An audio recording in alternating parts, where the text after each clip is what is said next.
You fine ladies and gentlemen, but dealing with difficult people on a daily basis is real.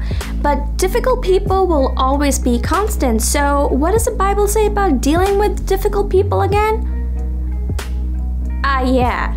The answer to that one is we quit life and just play whack-a-mole all day long. It's an amazing way to burn off some steam, so why not? Although that is fun, that also means walking away from the issue. Therefore, we're all called upon to deal with difficult people at some time or another. A difficult person may be one who is condescending, argumentative, belligerent, selfish, flippant, obtuse, or simply rude. Difficult people seem to know just how to push one's buttons and steer trouble. Dealing with difficult people becomes an exercise in patience, love, and grace. Our response to difficult people should be model the examples provided by Jesus himself, for he surely dealt with many hard-to-deal-with people during his time here on earth.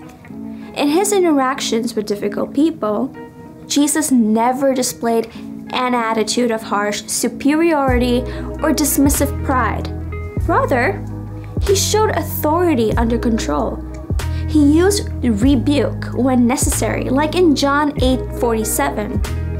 But he also dealt with difficult people by remaining silent, like in John 8:6, which BTW tells a lot about Jesus' mercy.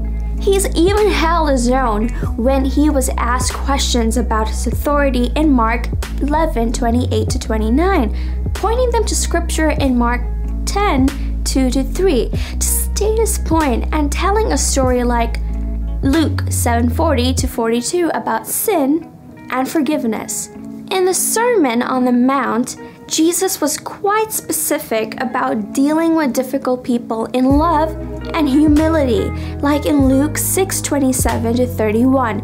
But I tell you who hear me, love your enemies, do good to those who hate you, bless those who curse you, pray for those who mistreat you. If someone strikes you on one cheek, turn him the other also. If someone takes your cloak, do not stop him from taking your tunic. Give to everyone who asks you, and if anyone takes what belongs to you, do not demand it back. Do to others as you would have them do unto you. We must never give tit for tat and fight fire with fire, like in 1 Peter 3:9. Do not repay evil with evil or insult with insult. On the contrary, repay evil with blessing, because to this you were called, so that you may inherit a blessing. In dealing with difficult people, we must guard against pride, and it's important to recall the admonition given by the Apostle Paul in Romans 12:3.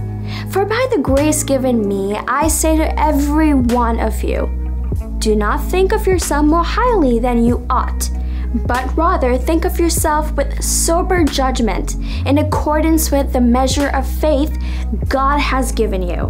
You should also take a gander at Philippians 2:3-4. So when we know we must deal with a difficult person, we approach the situation in meekness. Love is also key, as it goes in Galatians 5:14. Love your neighbor as yourself. We are to show God's love to everyone, including difficult people. The book of Proverbs provides much wisdom in dealing with difficult people. Proverbs 12:16 promotes patience in our relationship.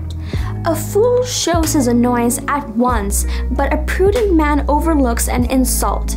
Proverbs 23 commends peacemaking. It is to one's honor to avoid strife, but every fool is quick to quarrel. Proverbs 10:12 encourages love. Hatred stirs up conflict, but love covers overall wrongs. Proverbs 17:14 values foresight and deference.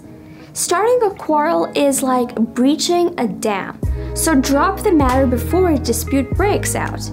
If possible, it might be best to avoid the situation altogether by choosing carefully whom we associate with. Do not make friends with a hot-tempered person.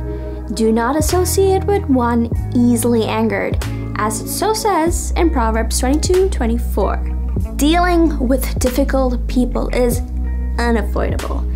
When we deal with difficult people, it's easy to respond in flesh, but that just brings out the worst in us. How much better to allow our dealings with difficult people to bring out the fruit of the Spirit in us, like in Galatians 5:22-23. By the grace of God, may we deal with difficult people in love, joy, peace, patience, kindness, goodness, faith, gentleness, and top of it all, self-control. May we extend the same love, grace, and mercy that God extended to us, and may we be careful not to become the difficult people ourselves. So that's all we have for you today on Take 5. Be sure to like and subscribe to our YouTube channel, and do not forget to hit that bell icon for weekly notifications. Until next week, bye!